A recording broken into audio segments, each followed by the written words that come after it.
நான் உங்களை வந்து சப்போர்ட் பண்ணுங்கன்னெலாம் கேட்க மாட்டேன். ஏன்னா ஆல்ரெடி நீங்கள் பயங்கரமாக சப்போர்ட் பண்ணிட்டீங்க.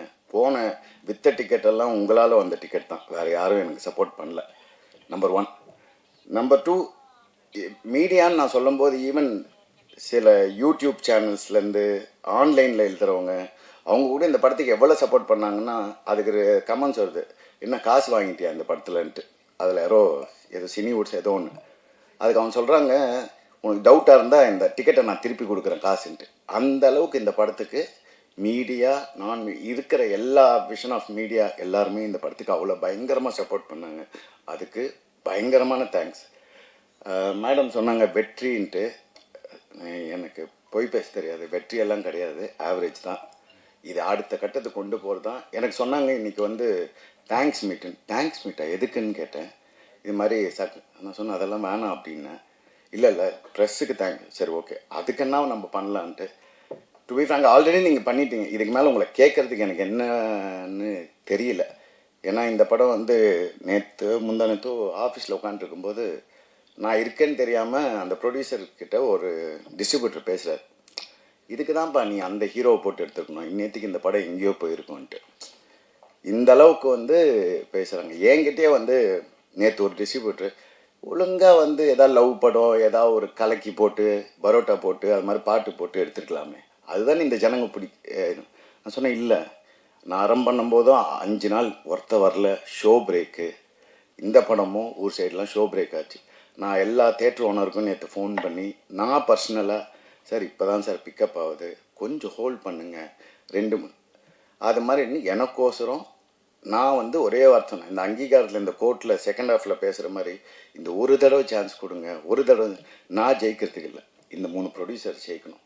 ஏன்னா நான் வந்து ஆல்மோஸ்ட் 7 வருஷமாக நான் வாங்கின அடியெல்லாம் இந்த 3 பேர் எதெல்லாம் விற்றாங்கன்னு எனக்கு மட்டும்தான் தெரியும். இந்த படம் நடக்கிறதுக்கு இந்த படம் இன்னும் உங்களால் முடிஞ்ச அளவுக்கு 5% 10% புஷ் பண்ணிங்கன்னா அதனால் ஏதாவது வரும்.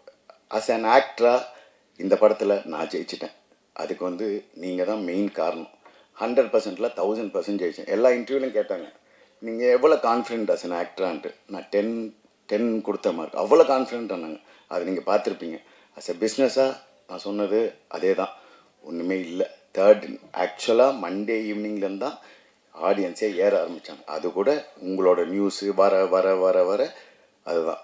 ஸோ இந்த ஒட்டுமொத்த இது வரைக்கும் வந்த கலெக்ஷனுக்கு மொத்தத்துக்கு காரணம் நீங்கள் மட்டும்தான். நேற்று வந்து ஒரு டிஸ்ட்ரிபியூட்டர் என்கிட்ட பேசுகிறாரு, உனக்கு இத்தனை படம் எடுத்திருக்க, உன்னை லான்ச் பண்ணுறாங்க, ஒரு ப்ரமோஷன் பண்ண தெரியாதா, உன் படத்துக்கெல்லாம் வந்து 2 கோடி 3 கோடிலாம் பண்ணுறேன், இந்த படத்துக்கு பண்ண தெரியாது. சார் இல்லை சார், சின்ன ப்ரொடியூசர் சார்.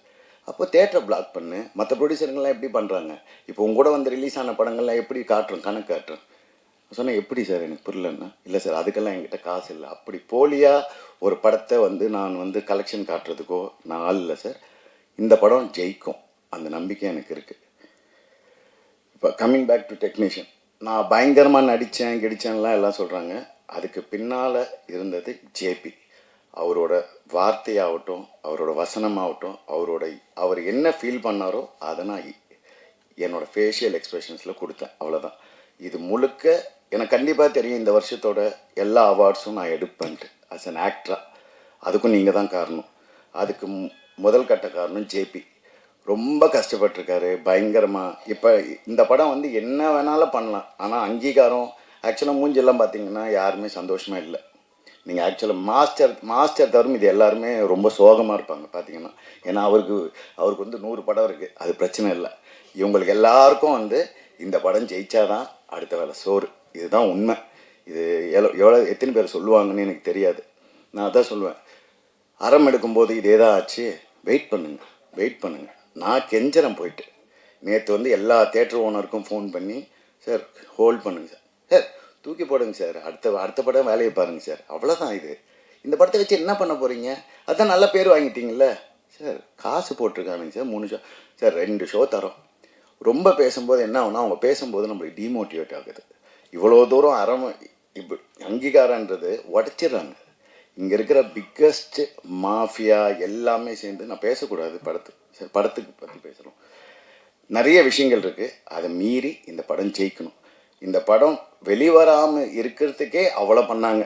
பாவம் அந்த 3 ப்ரொடியூசர் கோர்ட்டு கேஸுன்னு தெரிஞ்சு எதுக்குன்னா ஒரு நாள் நான் பால்கனில் உட்காந்துருந்தேன். நான் சொல்கிறது வந்து 2018. அப்போ வந்து யாரோ வாங்கின கடனுக்கு வந்து என் சோஃபாவில் ஒருத்தர் உட்காந்து, சரி ஒரே ஒரு கையெழுத்து போடுங்க, எனக்கு பேங்க்கில் லோன் வேணும், உங்களோட கேரண்டி கேட்டாங்கன்னு.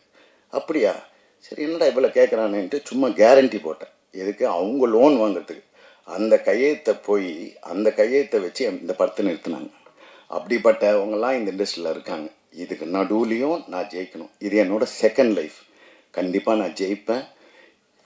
நான் படத்தில் ஒரு டைலாக் சொல்லியிருப்பேன், நீங்கள் செஞ்ச மாதிரிலாம் நான் உங்களுக்கு செய்ய மாட்டேன் சார்ன்ட்டு. அதே மாதிரி இந்த 3 ப்ரொடியூசர் வந்து இந்த படத்தில் சம்பாதிக்கலான்னு எனக்கு தெரியல. ஆனால் நான் விட மாட்டேன். என்னை எப்படி மற்றவங்களாம் கைவிட்டாங்களோ அது மாதிரி நான் இவங்களை விட மாட்டேன். கண்டிப்பாக ஜெயிப்பேன். அடுத்த 10 வருஷத்தில் இந்த தமிழ் சினிமாவில் நான் பெரிய ஆக்டராக ப்ரூவ் பண்ணுவேன். என் நம்பர்ஸும் இதே தேட்டர் ஓனர்ஸ் எல்லாம் பின்னால் வந்து நின்று உங்கள் படத்தை கொடுங்கன்னு கேட்குற லெவலுக்கு நான் முன்னுக்கு வருவேன். இது எழுதி வச்சுக்கோங்க. 2 டெக்னீஷியன்ஸ். இந்த படம் வந்து ஃபஸ்ட்டு ஸ்டார்ட் பண்ணும்போது நான் சொன்னேன், இதில் எனக்கு மாஸ்டர் வேணும் எப்படியாவதுன்ட்டு. அப்போ இவங்க பட்ஜெட் போட்டிருந்தாங்க. இவங்க போட்ட பட்ஜெட் வந்து அவரோட ஒரு நாள் சம்பளம். நான் பார்த்தேன், இதில் வேலைக்கு ஆகாது, போய் காலில் விழுந்துருங்க, என் பேர் சொல்லி காலில் விழுந்து எப்படியாவது கொண்டு வாங்கன்னா, சரி ஒரு 5 நாள் கேட்கலான்ட்டா மொத்தம் போடுறாங்க. 25 நாள் டேட் கேட்குறாங்க. தெய்வமே மனசாட்சி இருக்கா உனக்கு அப்படின்னாரு. தெய்வமே எல்லாம் 3 பேர் ஏன் ரொம்ப நாளாக வீட்டில் இருந்தாங்கன்னா, அவங்க வீட்டிலே உட்காருது. அவரை பிடிச்சி இந்த படத்துக்கோசரம் 2 படத்தை டேட்டு விட்டார். அந்த 2 படம் காசு ப்ளஸ் என்னோட 25 நாள். கூட பிறந்தவங்கெல்லாம் நான் இப்போ யாருமே நம்புறதில்லை எனக்கு நடந்த லைஃப்பில் தான். ஆனால் அந்த ஒரு கேரக்டர் தான் வந்து நான் ஏன் தெய்வம்னு கூப்பிட்றேன்னா அதுக்கு தான். எதுக்கு பண்ணுதுன்னு எனக்கே தெரியாது, ஆனாலும் பண்ணுறாரு. இன்றைக்கி வரைக்கும் அப்படியே பண்ணிக்கிட்டு இருக்காரு என் வாழ்க்கையில். இன்னொன்று ஜிப்ரான். நான் வந்து ஜிப்ரான் மேலே ஜிப்ரான் வந்து ஒரு சாபக்கேடு தமிழ் சினிமாவுக்கு. நான் தப்பாக நினச்சிக்காதீங்க. நீங்கள்லாம் வந்து தமிழ் சினிமாலேயே இருக்கக்கூடாது. ஏன்னா அந்த ஆளுக்கு இது வரைக்கும் அங்கீகாரமே இல்லை. நான் அந்த ஆளுன்னு சொல்கிறேன்னா ரொம்ப அவ்வளோ உழைச்சிருக்கார். ஆனால் என்ன அவர் யாராவது போய் கேசட் என்ன ஆடியோண்ணா ஜிப்ராண்ணா என்னங்க இருந்தாலும் பயங்கரமாக மியூசிக் போடுவான், ஆனால் பாட்டு எங்கெங்க? அதுதான் நான் சொல்லுவேன், நீங்களும் கலக்கி முட்டை எல்லாத்தையும் போட்டு அடிங்க, அப்போ தான் இந்த ஜனங்களுக்கு பிடிக்கும். நீங்கள் உட்காந்து பயங்கரமாக வாசித்து இதுக்கு அங்கீகாரம் கிடைக்கல. என்றைக்கு உங்களுக்கு அங்கீகாரம் கிடைக்குதோ அன்றைக்கி தான் தமிழ் சினிமா ஜெயிக்கும். எழுதி வச்சுக்கோங்க. 3வது கேமராமேன் விஸ்வா. பயங்கரமாக எங்கிட்ட திட்டுவாங்க, டெய்லி திட்டு வாங்குவான். ஆனால் கொடுத்த வேலையை பயங்கரமாக சூப்பராக பண்ணிட்டான் ஜிப்ரன். அப்புறம் என் தங்கச்சி தங்கமயில். ஆக்சுவலாக என் குழந்தைங்கள நான் தங்கமயில் கூப்பிடுவேன். அவளை பார்க்கும்போது எனக்கு அதனால் தங்கமயில்னு பேர் வச்சேன். அதே மாதிரி ஷூட்டிங் ஃபுல்லாக அப்படியே ரியலாக அண்ணன் தங்கச்சி மாதிரி இருந்தோம். ரொம்ப தேங்க்ஸ். தினேஷ். இந்த படத்துக்கு வந்து வேறு ஒரு எடிட்டர்ஸ் வந்தாங்க. அவங்க வந்து பயங்கரமாக எடுக்கும்போதெல்லாம் ஃபுல்லாக இருந்துட்டு ஃபுட்டேஜை பார்த்தோன்னே, சரி எனக்கு புரியலையேன்னாங்க. என்னங்க புரியல அப்படின்னு போட்டு ஒரு நாள் தினேஷை கூப்பிட்டு இதை நீ பண்ணுன்னு சொன்னான். அவன் ஒரு மேஜிக் பண்ணிட்டான். கண்டிப்பாக இந்த படத்துக்கு எனக்கு கிடைச்ச பெரிய கிஃப்ட்டு தினேஷ். எந்த அளவுக்கு மேஜிக் பண்ணிட்டான்னா பிரிச்சுட்டான் படத்தை. எனக்கு தெரிஞ்சு அவன் தமிழ் சினிமாவில் இன்னும் 3 வருஷத்தில் பெரிய எடிட்டர் ஆவான். அவன் டேட்டுக்கு எல்லாரும் அலைவீங்க, பார்த்துக்கோங்க. அப்புறம் என் கூட நடித்தவங்க எல்லாருமே என் கூட விஜய் மேடம்னு ஒருத்தர் நடித்தாங்க. அந்த மேடம் பார்க்கும்போதுலாம் என் பிரின்சிபல் ஞாபகம் வரும். பயங்கரமாக அவங்கள பார்த்தாவே வந்து ஒரு மாதிரி கோபம் வரும். அவங்களாகட்டும், என் கூட மன்சூர் அலிகான் சார் ஆகட்டும், என் கூட ஒர்க் பண்ண எல்லா ஆர்டிஸ்ட்டும், கோ ஆர்டிஸ்ட் சிந்துரி ஆகட்டும், மேடம் வசுந்தரா மேடம் ஆகட்டும், ராம்ஜி சார் ஆகட்டும், எல்லாருமே ரொம்ப நல்லா பண்ணாங்க. கேட்கும் போதெல்லாம் நிறைய வாட்டி டேட்டு மாறிச்சு. 2 வாட்டி எனக்கு வந்து கிழிஞ்சுது இதில். அதனால் ஒரு 3 மாதம் போச்சு. அப்புறம் மாஸ்டர் டேட் கேட்கும்போது இவங்கெல்லாம் இருக்க மாட்டாங்க, திருப்பி உங்கள் டேட் வாங்கணும். அப்புறம் என் கூட நடித்த அம்மா அப்படியே எங்கள் அம்மாவை நான் பேசும்போதெல்லாம் எங்கள் அம்மா கிட்டே பேசுகிற மாதிரியே இருக்கும். இந்த படத்தில் வந்து நிறைய டைலாக் வந்து ஜேபி வந்து அவர் கதைக்கு எழுதினாரா இல்லை எனக்குன்னு எழுதினாரான்னு தெரில. இதில் நான் பேசும்போது இப்படி நடிச்சிங்க. நான் நடிக்கலைங்க, 7 வருஷமாக என் அனுபவித்ததெல்லாம் அப்படியே பேசினேன், அவ்வளோதான். எங்கள் அம்மா சொல்லுவாங்க, உன் தலைமுறையோட எல்லாத்தையும் இந்த தலைமுறையோட மாறினுன்ட்டு. அதை எங்கள் அம்மா சொல்லிக்கிட்டே இருப்பாங்க. திருப்பி என்னோடய 2வது லைஃப்பை ஆரம்பிச்சிருக்கேன். இந்த 2வது லைஃப்பை நீங்கள் சப்போர்ட் பண்ணிட்டீங்க, நீங்கள் சப்போர்ட் பண்ணுவீங்க. உங்கள் சப்போர்ட்டுக்கு எல்லாமே நன்றி. இதுக்கு மேலே எனக்கு பேச தெரியல. ரொம்ப தேங்க்ஸ். இன்னொருத்தர் இருக்கார், நீங்கள் பார்த்துருப்பீங்களான்னு தெரில, இன்ஸ்டாகிராமில் திடீர்னு ட்ரெண்ட் ஆனார். அவர் காது கேட்காது. அவர் 200 எல்லாத்துலேயும் கோல்டு மெடல். அவருக்கு இது வரைக்கும் அங்கீகாரம் கிடையல. இது ஒரு சின்ன எக்ஸாம்பிள் தான். இது மாதிரி இன்னும் 1000 பேர் இருக்காங்க. என்னால் முடிஞ்சது இந்த ஒரு 3 பேருக்கு தான் என்னால் முடிஞ்சது நான் பண்ணுறேன். ஆனால் மீதி பேருக்கெல்லாம் என்னால் பண்ண முடியாது. இந்த படத்தை ஜெயிக்க வச்சிங்கன்னா, இந்த படத்தை தமிழ்நாடு கவர்மெண்ட் கொண்டாடிச்சுன்னா இது மாதிரிலாம் நடக்கிறதுக்கு வாய்ப்பே இல்லை. இந்த படம் ஒன் அண்ட் ஒன்லி இவங்கள மாதிரி ஆளுங்களுக்கு சமர்ப்பணம். இதில் காசுன்றதுக்கு அப்பாற்பட்டு இவங்களுக்கான எடுத்த படம் இது. இதை கொண்டு போகிறது, இதை கேள்வி கேட்குற இடத்துல நீங்கள் இருக்கீங்க. இதை நீங்கள் தான் கேள்வி கேட்கணும். தேங்க்ஸ். பேசணும்னு நினைக்கிறார், பேசலாம். முகமது. எல்லாருக்கும் வணக்கம். என் பேர் முகமது யாசின். நான் ஈரோட்டிலேருந்து வரேன். நான் என்னோடய ஸ்போர்ட்ஸில் எக்ஸ்பீரியன்ஸ் ஷேர் பண்ணுறேன். நான் கிட்டத்தட்ட 15 வருஷமாக ஸ்போர்ட்ஸ் பண்ணிகிட்ருக்கிறேன். ஸோ அந்த 15 வருஷத்தில் பார்த்தீங்கன்னாங்களே, நான் சில மீட்டுக்கெலாம் போவேன். நேஷ்னல் ஸ்டேட்டு டிஸ்ட்ரிக்ட்லாம் போவேன். அதில் எல்லா மீட்டும் போய் அட்டன் பண்ணிக்கிறேன், மெடல் பண்ணிக்கிறேன். அதில் பார்த்தீங்கன்னா அதில் சில பேரண்ட்ஸில் வருவாங்க, என்னை மாதிரி காது கேட்காதவங்க, அது மாதிரி பேரண்ட் நிறைய பேர் வருவாங்க. அவங்க என்ன கேட்டாங்கன்னா, ஏங்க நீங்கள் நல்லா ஓடுறீங்க, நல்லா பெர்ஃபார்ம் பண்ணுறீங்க, இந்தியா அளவில் ஓடிக்கிறீங்க, ஸோ நீங்களும் எங்கள் குழந்தைங்களுக்கு இது ட்ரைனிங் கொடுக்கலாம்ல அப்படின்னு கேட்டாங்க. நானும் சொன்னேன் இல்லைங்க அப்படின்னு. ஏன் கேட்டேங்க. அது நான் ஏன் இல்லைன்னு சொன்னேன்னா, என்னோடய எக்ஸ்பீரியன்ஸில் அந்த குழந்தைங்க தப்பாக பண்ணிடக்கூடாது அப்படின்ட்டு நான் இது வரைக்கும் கைடு பண்ணுறதில்ல.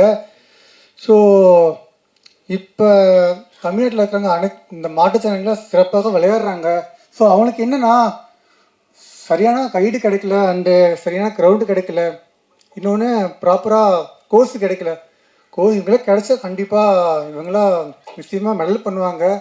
ஸோ என்னை பொறுத்தவரைக்கும் என்னோட ஒரு கோரிக்கை என்னென்னா, தமிழ்நாட்டில் ஒவ்வொரு தாலுக்கா இருக்கும், தாலுக்காவில் ஒரு கிரவுண்டு ஒரு ப்ராப்பராக கோர்ஸ் இருந்தால் கண்டிப்பாக இந்தியாவில் எல்லா ஸ்டூடெண்ட்ஸும் நிச்சயமாக ஒலிம்பிக் கோல்டு மெடல் பண்ணுவாங்க. ஆனால் தமிழ்நாட்டில் இயற்கையாகவே எல்லா சிறப்பாக, பொண்ணுங்க பசங்க சிறப்பாக நல்லா ஓடுறாங்க. ஸோ நான் பார்த்துருக்கேன். ஸோ அவங்களுக்கு ஏதோ பண்ணலான்னு பார்த்தா சரி அவங்களுக்கு ஏதோ கிடைக்கணும் என்னோட கோரிக்கை. ஸோ அதனால் தேங்க்யூ. தெரிஞ்சிருக்கோம். சுரேன், இந்த படத்தில் என்ன சொல்கிறதுன்னு எனக்கு தெரியல. ஃபஸ்ட் டைம் எங்கள் வீட்டில் எங்கள் அம்மாவை ஃபஸ்ட் டைம் நான் சம்பாரித்து ஃபஸ்ட் டைம் எங்கள் அம்மாவுக்கு சேரீ வாங்கி கொடுத்துருக்கேன். அது ரொம்ப எனக்கு பெருமையாக இருக்குது.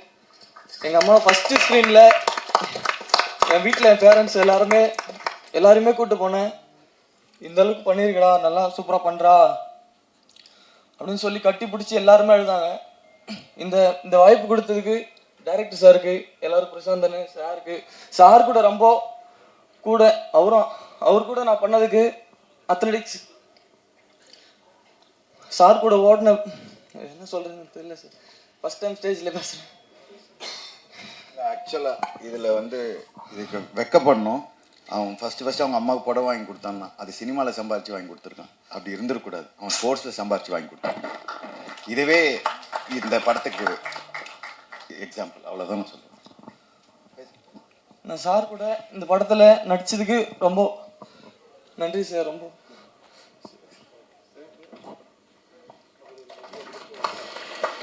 வாய்ப்பு கொடுத்ததுக்கு ரொம்ப நன்றி சார்.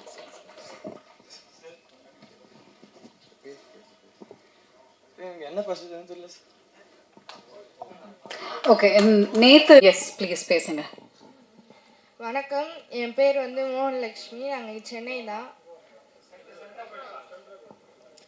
நான் ஒரு 9 இயர்ஸாக நான் ஒரு கராத்தே அத்லெட். கண்டினியூஸாக ஸ்டேட்டு நேஷ்னல்ஸ் எல்லாமே பண்ணிகிட்ருக்கோம். இங்கே இருக்க எல்லாருமே பண்ணுறாங்க. இப்போது கராத்தே இங்கே தமிழ்நாட்டில் நாங்கள் ஒழுங்காக இன்னும் ரெகக்னைஸ் ஆகலை. மற்ற ஸ்டேட்டில் எல்லாமே நேஷ்னல் பிளேயர்ஸ், ஸ்டேட் பிளேயர்ஸ்க்கு ஒரு கவர்மெண்ட் ஜாபாக இருக்கட்டும், ஃபண்டாக இருக்கட்டும், இது எல்லாமே கரெக்டாக இருக்குது. எங்களுக்கு இன்னும் ரெகக்னைஸ் ஆகலை. எங்களோட மெயினான ரெக்வெஸ்ட் என்னென்னா, கராத்தே இங்கே தமிழ்நாட்டில் சிஎம் ட்ராஃபியில் எங்களை ரெகக்னைஸ் பண்ணி கராத்தே கேம் இன்க்ளூட் பண்ணணும். அதுதான் எங்களோட ரெக்வெஸ்ட். இப்போ சிஎம் ட்ராஃபியில் கராத்தே இன்க்ளூட் ஆச்சுன்னா நாங்கள் இப்போது படுற கஷ்டம், எங்களுக்கு ஃபண்டு, கவர்மெண்ட் ஜாப் இது எல்லாமே எங்களுக்கு கிடைக்கும். எங்களால் அகாடமிக்ஸும் பார்க்க முடியும், ஸ்போர்ட்டும் தமிழ்நாடு வந்து ரெப்ரசன்ட் பண்ணி இன்னும் எங்களால் பெரிய லெவலில் ப்ளேஸ் பண்ண முடியும். நேஷ்னலாக இருக்கட்டும், ஸ்டேட்டாக இருக்கட்டும். ஸ்போர்ட்ஸ் டெவலப்மெண்ட் அத்தாரிட்டி ஆஃப் இந்தியாவுக்கும் தமிழ்நாடு கவர்மெண்ட்க்கும் இந்த ரெக்வெஸ்ட் வந்து நாங்கள் வைக்கிறோம். சிஎம் ட்ராஃபியில் வந்து கராத்தேவை இன்க்ளூட் பண்ணணும்னு. பண்ணால் இங்கே இருக்க கராத்தே அத்லெட் எல்லாருக்குமே ரொம்ப உதவியாக இருக்கும். எல்லாருமே நிறைய சுச்சுவேஷனில் எங்களால் ஃபண்ட் இல்லாமல், ட்ரெயின் டிக்கெட் கிடைக்காம, ஃப்ளைட் டிக்கெட் கிடைக்காம நிறைய இடத்துல தமிழ்நாடு ரெப்ரசன்ட் பண்ணி எங்களால் ப்ளே பண்ண முடியாமல் இருந்திருக்கு. இது எல்லாமே இல்லாமல் எங்களால் ஸ்போர்ட்டில் ஒழுங்காக கான்சன்ட்ரேட் பண்ணி விளையாடுறதுக்கு இது எல்லாமே எங்களுக்கு கிடைக்கணும். அவ்வளோதான். தேங்க்யூ. லா படிக்கிறாங்க. லா படித்து முடிச்சுட்டு ஃபஸ்ட்டு கேஸு நீ தான் போடணும் பாதி எங்களுக்கு கராட்டேக்கு நான் சொல்லி வச்சுருக்கேன். நான் உண்மை இப்போ செகண்ட் இயர் படிக்கிறாங்க. முடித்த உடனே ஃபஸ்ட்டு கேஸு கோர்ட்டில் நீ தான் கேஸ் ஃபைல் பண்ணணும். என் ஃபீலிங் எல்லாத்தையும் சொல்லணும். நம்ம ஃபீலிங் எல்லாம் சொல்லி ஃபஸ்ட்டு கேஸு என் கராட்டே கேம் தான் போடணும். அதனால தான் ஸ்போர்ட்ஸ் கோட்டாவில் தான் செலக்ட் ஆகிருக்காங்க. ஸ்போர்ட்ஸ் கோட்டாவில் கராட்டேயில் ஸ்போர்ட்ஸ் கோட்டாவில் அச்சீவ் பண்ணி தான் செலக்ட் ஆகிருக்காங்க. அதனால் ஸ்போர்ட்ஸுக்கு தான் கேஸ் போடணுன்னு அந்தளவுக்கு என் மேலே அவ்வளோ கோவம். நான் இது சொன்னதால் தான் எனக்கு தான் சார். ஒரு 2 மினிட்ஸ் தான். இப்போ நான் வந்து பார்த்தீங்கன்னா ஸ்கூல் கேம்ஸ் SGFIயோடைய 3 வருஷமாக 2023லேருந்து நான் தான் கோச் போகிறேன்.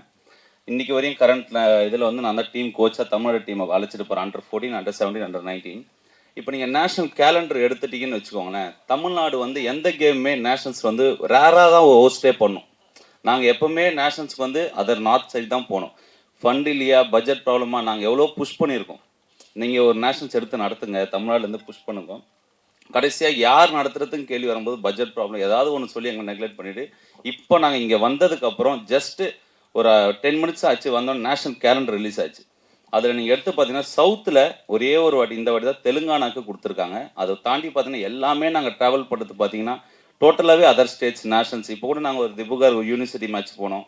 வித்தவுட் ஒரு ட்ரெயின் கன்செஷன், ஒரு எமர்ஜென்சி கோட்டாக்கு ஒரு 2 பேர் கூட டிக்கெட் கிடைக்காம நிறைய கஷ்டப்பட்டிருக்கோம். ஏன்னா இப்போ சார் வந்து கவர்மெண்ட் பண்ணலையா அப்படின்னு கேட்டதுனால ஒரு இது பதிவு பண்ணணும் அப்படின்றதுக்காக தான். இதுவரையும் எங்களுக்கு பண்ணலை. இப்போ புதுசாக வந்து கவர்மெண்ட் பண்ணுமான்ற ஒரு கோரிக்கைக்காக தான் எங்களுக்கு வந்து சார் கூப்பிட்டோன்னே சரி நாங்கள் டீமை கூப்பிட்டு வரோம் சார், இந்த மாதிரி எங்களுக்கு ஒரு சான்ஸ் கொடுங்க அப்படின்னு கேட்டிருக்கோம். இதுதான் சார் விஷயம். இப்போ நடக்கிற ஸ்போர்ட்ஸ் எங்கள் கராத்தேல மட்டும் சொல்ல, எல்லா ஸ்போர்ட்ஸ் 68 டிசிப்ளின்ஸ் இருக்குது ஸ்போர்ட்ஸில். அந்த கேம்ஸுக்குமே பார்த்தீங்கன்னா ஒன்று கூட சவுத்தில் நடக்குது. ஏதாவது 1-2 ரேர் நடக்கும். அது கூட ஏதாவது ஒரு பெரிய ஒரு இன்டர்நேஷ்னல் ஸ்கூல் எடுத்து பண்ணுவாங்க, இல்லைன்னா ஒரு காலேஜ் எடுத்து பண்ணுவாங்க. அதான் சார் விஷயம். தேங்க்யூ. அனைவருக்கும் நன்றிண்ணே. ரொம்ப உங்களுடைய நேரத்தை கொடுத்ததுக்கு ரொம்ப நன்றி. இந்த படத்தை தேட்டரில் போய் சேர்க்கறதுக்கு உங்களால் முடிஞ்சதை ஹெல்ப் பண்ணுங்கண்ணே. ரொம்ப ரொம்ப நன்றிண்ணே. நன்றி. என் தாய்க்கும் தாய் தமிழுக்கும் நன்றி. வந்திருக்கிற அனைத்து பத்திரிகையாளர்களுக்கும் ரொம்ப பொறுப்போட நான் ரொம்ப மகிழ்ச்சியோட நன்றி சொல்லிக்கிறேன். இந்த படம் ஆரம்பித்த கதைக்கு முன்னாடி உங்களோட பங்களிப்பை பற்றி பேசி முடிச்சிடுறேன். இந்த படம் என்னவா ரிசீவ் ஆகுங்கிறதுல நிறைய டவுட் இருந்துச்சு எனக்கு. ஏன்னா நல்ல கதை பண்ணணுங்கிறதுல தெளிவாக இருந்து பண்ணி முடிச்சிட்டோம். ஆனால் இது மக்கள்கிட்ட கொண்டு போய் சேர்க்குறதுல என்னவா நடக்கும்னு கொஞ்சம் குழப்பம் இருந்துச்சு எனக்கு பர்சனலாக. எனக்கு மற்றவங்களுக்கு இல்லை, எனக்கு இருந்துச்சு. அதை நான் எதிர்பார்த்ததை விட ரொம்ப சூப்பராகவே சேர்த்துருக்குறீங்க. ஒரு சின்ன இடத்துல கூட எங்களோட உழைப்பை குறைச்சி மதிப்பிடாமல் ரொம்ப அபரீதமாக கொண்டாடி கொண்டு போய் சேர்த்துருக்குறீங்க. எங்களுக்கு அதில் வந்து எந்த விதமான குறையுமே நீங்கள் வைக்கலை. வழக்கமாக நல்ல படங்களை அரவணைச்சு கொண்டு போவீங்க, அது இந்த படத்துக்கும் பண்ணியிருக்கிறீங்க. எங்களோட படத்தினுடைய இந்த ப்ரெஸ் மீட்டை இன்றைக்கி ஏன் பண்ணணும்னு ஆசைப்பட்டோம்னா, இந்த படத்தை இன்னும் கொஞ்சம் கொண்டு சேர்ப்பீங்கன்னு நாங்கள் நம்புகிறோம். ஏன்னா அடுத்த வாரத்தை டார்கெட் பண்ணி தான் நாங்கள் இன்னும் நிற்கிறோம். 2வது வாரம் இந்த படம் நிற்கிறதுங்கிறதே வந்து உங்களோட சப்போர்ட்னால தான். நீங்கள் இந்த படத்தை இன்னும் கொஞ்சம் கொண்டு போய் சேர்க்குறதுக்கு உதவுவீங்கன்னு நாங்கள் ரொம்ப பெருசாக நம்புகிறேன். அதே மாதிரி இந்த கதை உருவாகிறதுக்கு காரணம் வந்து ஒரு கோபம்னு சொல்லலாம், இல்லை ஒரு ஆதங்கம்னு சொல்லலாம். இவ்வளவு பெரிய இந்திய நாட்டில் விளையாட்டு மட்டும் ஏன் தனித்து விடப்பட்டிருக்கு, அது ஏன் யாராலும் கண்டுக்கப்படாமே இருக்குங்கிற கோபம் தான் இது. இது ஆக்சுவலாக உங்களுக்குமே இருக்கும் தான். நீங்கள் வந்து சில இடங்களில் கட்டுப்படுத்தப்படுவீங்க, அது இல்லைன்னா நீங்களும் இதை பேசியிருப்பீங்க தான். அப்படி உருவானது தான் இந்த கதை. இந்த கதை உருவானதுக்கு இந்த கதை நான் ஃபஸ்ட்டு பிச் பண்ணது கேஜிஆர் ஸ்டுடியோஸ் தான் பிச் பண்ணியிருந்தேன். அப்போ ஒரு பெரிய ஹீரோவுக்கு பண்ணியிருந்தேன். அப்புறம் சில காரணங்களால் அதை தள்ளி போயிட்டே இருந்ததுனால அப்புறம் நான் வெளியில் போயிட்டேன், கம்பெனிலேருந்து வெளில போயிட்டேன். அப்புறம் நான் வேறு கதை ஒர்க் பண்ணிகிட்டு இருக்கும்போது திருப்பி இந்த கதையை பண்ணலான்னு தோணும்போது இந்த கதைக்குள்ள ரிசர்ச் ஆரம்பித்தேன். ஆக்சுவலாக ஸ்கிரிப்ட் முடிச்சுட்டு தான் ரிசர்ச்சே நான் ஆரம்பித்தேன். அப்படி போகும்போது இந்த கதையில் நான் பார்த்த மனிதர்கள், நான் கேட்ட விஷயங்கள் எல்லாம் வந்து என்னை ரொம்ப கொடூரமாக அச்சுறுத்த ஆரம்பிச்சிருச்சு. எனக்கு பயம் வந்துருச்சு. ஏன்னா நான் ஒரு புது டைரக்டர். நான் வந்து ஒரு படம் பண்ணி லைஃப் செட்டில் ஆகணும், அதன் வழியாக ஒரு ஆர்ட் வழியாக ஒரு டிஸ்கஷனை நடத்தணும், இப்படியான ஒரு நார்மலான ஆசை உள்ள மனுஷன் தான். ஸோ இந்த படத்தை தொட்டோம்னா என்ன ஆகுங்கிற பயம் வந்துருச்சு. அப்போ இந்த படத்தை கைவிடலான்னு யோசிக்கும் போது விட்டுட்டு வேற ஒரு கதை எழுதிக்கிட்டு இருந்தேன். அப்புறம் திரும்ப யோசிக்கும் போது தான் தெரிஞ்சிச்சு இந்த கதையை நம்ம பண்ணலாம், யாருமே பண்ணக்கூடாதுன்னு. குற்ற உணர்ச்சி ரொம்ப டிஸ்டர்ப் பண்ண ஆரம்பிச்சிருச்சு. அப்புறம் திரும்ப எடுத்து ஆரம்பித்தேன். அதற்கு அப்புறம் இந்த கதைக்குள்ளே நிறைய ஹீரோக்கள் வந்தாங்க. காலமும் சூழலும் அது நிகழவே இல்லை. அதுக்கப்புறம் தான் என்னோடய ஹீரோ கேஜிஆர் இது உள்ளே வந்தார். அவர் ஹீரோவாக உள்ளே வந்ததுக்கப்புறம் இந்த கதையை வந்து இன்னும் எப்படியெல்லாம் மாற்றலாம், அவர் வந்து எங்கேயுமே வந்து எனக்கு இது வேணும் அது வேணும்னு அவர் இது வரைக்கும் என்கிட்ட கேட்டதே இல்லை. இந்த கதைக்கு முழு சுதந்திரம் எனக்கு இருந்துச்சு. தயாரிப்பாளர்கள் 3 பேரும் சரி, ஹீரோவாகவும் சரி. ஏன்னா நான் ஹீரோவாக எதுக்கு இதை சொல்கிறேன் அப்படின்னா, புதுசாக வர ஹீரோவுக்கு சில பயம் இருக்கும், இப்படிலாம் இருக்கலாம் இப்படிலாம் இருக்கலாம்னு. அவர் ஒரு 12-13 படம் பண்ணியிருக்கிறாரு. அப்படி இருக்கிறப்ப அவர்கிட்டேருந்து எனக்கு எந்த விதமான இடையூறும் இல்லை கதைக்கு. நான் கதையை ரொம்ப ஃப்ரீடமாக தான் பண்ணேன். அதே போல் இந்த கதையை வந்து இதுக்கப்புறம் இப்போ டேக்கப் பண்ணணும்னு சொல்லும்போது திருப்பி ஒரு 3-4 ஹீரோ போனோம். அதுக்கப்புறம் வந்து இவர் உள்ளே வந்ததுக்கப்புறம் நான் ஃபஸ்ட்டு போய் கதை சொன்னது பீட்ருகைன் மாஸ்டர்கிட்ட. அவர் வந்து ஒரு காப்பி குடிச்சிக்கிறேன்னு சொல்லிட்டு கதையை ஆரம்பித்தவர் காப்பி குடிக்கவே இல்லை. கதை கேட்டு முடிச்சுட்டு நல்லா இருக்குன்னாரு. அப்போ வந்து மார்க் ஆண்டனி படம் ரிலீஸ் ஆகிருந்துச்சு. நல்லா இருக்குது, கதை நல்லா இருக்குது. அவர் ஒரு படம் டைரக்ட் பண்ணியிருக்காரு வியட்நாமில். அது மாதிரி எனக்கு ரொம்ப நெருக்கமாக இருக்குது அப்படின்னு சொல்லிட்டு ஹீரோ யாருன்னு கேட்டார். ஹீரோ சொன்னேன்.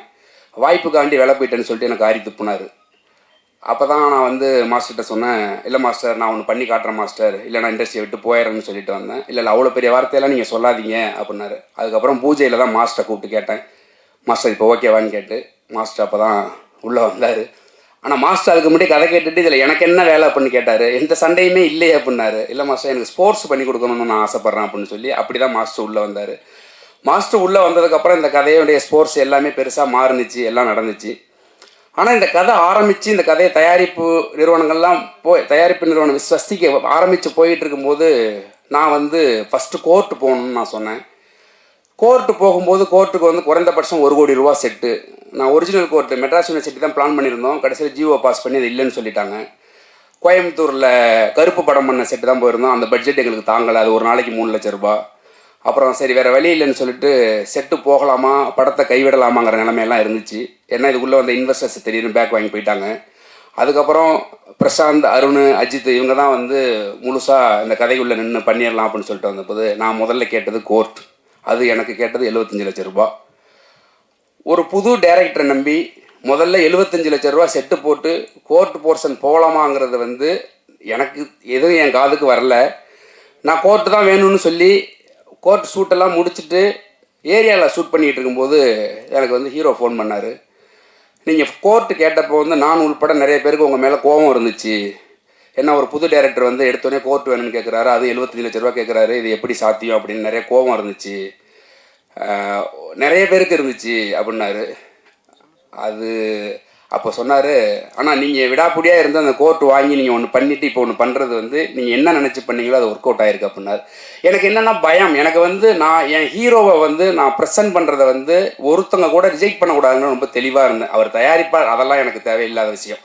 என்னோட ஹீரோ என் கதைக்குள்ளே இருக்கிற கதையினுடைய மாந்தன் நான் கொண்டாந்து மக்கள் முன்னாடி வைக்கும்போது அந்த ஹீரோவை யாருமே ரிஜெக்ட் பண்ணக்கூடாதுன்னு ரொம்ப தெளிவாக இருந்தேன். அப்படி இருக்கிறப்ப கேஜேஆருக்கு வந்து இது முதல் படம், அவருக்கு நடிப்பு எந்த அளவுக்கு இருக்குங்கிறதுல எனக்கு ஒரு சின்ன டவுட் இருக்கிறதுனால கதைப்படி 2வது பாகத்தில் வர கோர்ட்டை நான் முதல்ல ஷூட் பண்ணேன். சில நடுக்கம் தயக்கம் எல்லாத்தையும் நான் கோர்ட்டில் யூஸ் பண்ணேன். ஏன்னா கதைப்படி அவன் கோர்ட்டுக்கு போகும்போது பயப்படணும், நடுங்கணும். ஆனால் அதை ஷூட் பண்ணி அவரை எக்ஸ்பீரியன்ஸாக மாற்றி ஃபஸ்ட் ஹாஃபை செகண்டாகவும் செகண்ட் ஹாஃபை ஃபஸ்ட்டாகவும் நான் ஷூட் பண்ணேன். அதனுடைய அவுட்புட்டை இன்றைக்கி அவர் அனுபவிக்கிறார். அந்த அன்னைக்கு எனக்கு ஃபோன் பண்ணி சொன்னார், நான் அன்றைக்கி ஒரு வார்த்தை ஒன்று சொன்னேன், அந்த ரெக்கார்டிங்கோட நான் வச்சுருக்கிறேன், நான் இன்றைக்கி தான் டேரக்டராக நான் ஃபீல் பண்ணுறேன் அப்படின்னு சொல்லிட்டு நான் சொன்னேன். உங்களுக்கு ஞாபகம் இருக்கும்னு நினைக்கிறேன். அந்த மாதிரி இந்த கதையில் நிறைய சம்பவங்கள் நடந்திருக்குது. ஏன் இதை நான் குறிப்பிட்டு சொல்கிறேன் அப்படின்னா, அப்படி சின்ன சின்னதாக பார்த்து பண்ணி தான் இந்த படத்தை வந்து நாங்கள் ரொம்ப பொறுப்போடு தான் இந்த படத்தை கொண்டாந்து விட்டுருக்குறோம். அதே மாதிரி இந்த படத்துக்குள்ளே வந்த இன்வெஸ்டர்ஸ் பேக் வாங்கினதுக்கு அப்புறம் இவங்க 3 பேரும் அந்த படத்தை எங்கே போய் என்ன பண்ணாங்க, எதை விற்றாங்க, என்ன பண்ணாங்கன்னு தெரியாமல் தான் அந்த படத்தை நடத்தி முடிச்சிருக்கிறோம். இப்போ இந்த படம் வந்து உங்கள் முன்னாடி நாங்கள் கொடுத்துருக்குறோம். அதை நீங்கள் வந்து நாங்கள் எந்த அளவுக்கு பொறுப்போடு பண்ணமோ அதே பொறுப்போடு தான் நீங்கள் அணுகிருக்கிறீங்க. எனக்கு அதில் வந்து ரொம்ப சந்தோஷம் எனக்கு. அதே மாதிரி இந்த படத்துக்குள்ளே first Ghibran sir, technician wise இப்போ பேசுகிறேன். ஜிப்ரன் சார் உள்ளே வந்தது வந்து எனக்கு ப்ரொடக்ஷனில் கொடுத்த மியூசிக் டைரக்டர் வேறு மியூசிக் டைரக்டர் எனக்கு ஹைதராபாத் கதை சொல்ல போகணும். என் மூஞ்சி சரியில்லை. என்னை கூப்பிட்டு கேட்டாங்க ஏன் மோரை தொங்குதுன்னு. இல்லை நான் ஜிப்ரன் சார் பார்க்கணும் அப்படின்னேன். அப்புறம் உடனே போங்க அப்படின்னாங்க. நான் ஜிப்ரன் சாரை போய் பார்த்தேன். எனக்கு கதை சொல்ல வராது. 10 நிமிஷத்துக்கு மேலே கை காலெலாம் உதற ஆரம்பிச்சிடும். கதை சொல்ல வராது. நான் 10 நிமிஷம் கதை சொன்னேன். கதை சொல்லி முடித்த உடனே அவர் ஒன்று சொன்னார், நீங்கள் கதை பண்ணியிருக்கிற லேண்ட்ஸ்கேப்பில் நான் 2 வருஷம் ஒர்க் பண்ணியிருக்கிறேன் NGOவில் அப்படின்னாரு. என்னோடய வேலை எல்லாமே அங்கே முடிஞ்சிருச்சு. அதுக்கு அடுத்து 15 நாளில் எனக்கு ஷூட்டு. ஒரு அம்மா சாங் ஒன்று எடுக்கணும். அவர் ஒரு டீம் போட்டு ரொம்ப ஆர்வமாக அனுப்புனார். பட் எனக்கு வேறு சுச்சுவேஷனால் அதுக்கு முதல் நாளே நான் ஷூட் முடிச்சிட்டேன். அவர்கிட்ட நான் சொல்லலை. அப்புறமா சாங் அனுப்புனே ஷூட் எங்கன்னாரு. மாஸ்டர் அண்ணா ஷூட் முடிச்சிட்டேண்ணே அப்படின்னு சொல்லிட்டு அந்த சாங்கில் இப்போ வரைக்கும் ஒரு கரெக்ஷன் கூட பண்ணலை. அந்த சாங் அப்படியே தான் யூஸ் பண்ணோம். அதுதான் செகண்ட் ஹாஃபில் வர அம்மா சாங், பானுமதி சாங்கு. அதே போல் விஸ்வா இந்த கதைக்குள்ளே வந்தது வந்து அது ஒரு பெரிய ஃபாலோஅப்பு. வந்ததுக்கப்புறம் உள்ளதை மட்டும் பேசுவோம். விஸ்வா கதைக்குள்ளே வந்ததுக்கப்புறம் ஏன்னா ஏற்கனவே வேறு கேமராமேன், அதேமாதிரி கம்பெனியில் எனக்கு வேறு பெரிய கேமராமேன் கொடுத்துருந்தாங்க. இந்த பெரிய கேமராமேன்லாம் நான் வேண்டான்னு சொன்னதோ, மியூசிக் வேண்டான்னு சொன்னதோ வந்து நான் பெரிய இவன் அப்படிங்கிறதுக்காண்டி இல்லை. எனக்கு ஒரு பயம். கொஞ்சம் டிஸ்கஸ் பண்ணி ஒர்க் பண்ணணும். அந்த ஸ்பேஸ் இருக்குமா இருக்காதாங்கிற ஒரு பயம் தான், வேறு எதுவுமே கிடையாது. நான் எப்போவுமே எனக்கு வந்து பயம், ஒரு வேலை மீது பயம் இருக்கிற வரைக்கும் தான் நான் கிரியேட்டராக இருக்க முடியும்னு நம்புவேன். என்றைக்கு அந்த பயம் போய் அலட்சியம் வருதோ அன்றைக்கி நான் ஒதுங்கிடணும்னு நம்புகிற ஆள்னா அந்த மாதிரி தான் விஸ்வாவை நான் உள்ளே கொண்டு வந்தப்போ வந்து ப்ரொடக்ஷனுக்கு கொஞ்சம் பயம் இருந்துச்சு. சரி ஓகே. அதே நேரத்தில் ஹீரோவும் வந்து ஒரு சின்ன டெஸ்ட் ஷூட் பண்ணணும்னு ஆசைப்பட்டார். அவரோட கான்ஃபிடென்ட்டுக்கு அந்த டெஸ்ட் ஷூட் ஒன்று ஸ்டுடியோவில் பண்ணும்போது அன்னைக்கு 2 பேருக்கும் டெஸ்ட் ஷூட்டு, ஹீரோவுக்கும் டெஸ்ட் ஷூட்டு, டிஓபிக்கும் டெஸ்ட் ஷூட்டு. அவர் ஷூட் பண்ணி இவரை பார்த்துட்டு, இவர் ஷூட் பண்ணுறது அவர் பார்த்துட்டு அன்றைக்கி தான் டிசைட் பண்ணலான்னு சொல்லிட்டு போனோம். அன்றைக்கி போய் பார்த்துட்டு ஷூட்டெல்லாம் முடிச்சுட்டு நான் ப்ரொடக்ஷன்லேயும் ஹீரோட்டி சொன்னேன், இவர் தான் டிஓபி, முடிவு பண்ணுறதா முடிவு பண்ணிக்க அப்படின்னு சொல்லிட்டு வந்துட்டேன். அது விஸ்வா அப்புறம் கேட்டான், என்னங்க அப்படி சொல்லிட்டு வந்துட்டீங்கன்னு. ஆமாம் அவ்வளோதான், முடிவு எடுத்தால் அவங்க எடுக்கட்டும், இல்லைனா வேறு மாற்றினா போகலாம் அப்படின்னு சொல்லிட்டு அவங்களுக்கு ரொம்ப பிடிச்சிருந்துச்சு ஒர்க்கு. விஸ்வா வந்தான். அதுக்குள்ளே விஸ்வா வந்து 2 பேருக்கும் நிறைய சண்டைகள் நடந்திருக்குது. அதெல்லாம் சேர்ந்து தான் இந்த அவுட்புட் வந்திருக்கு தான் நான் நம்புகிறேன்.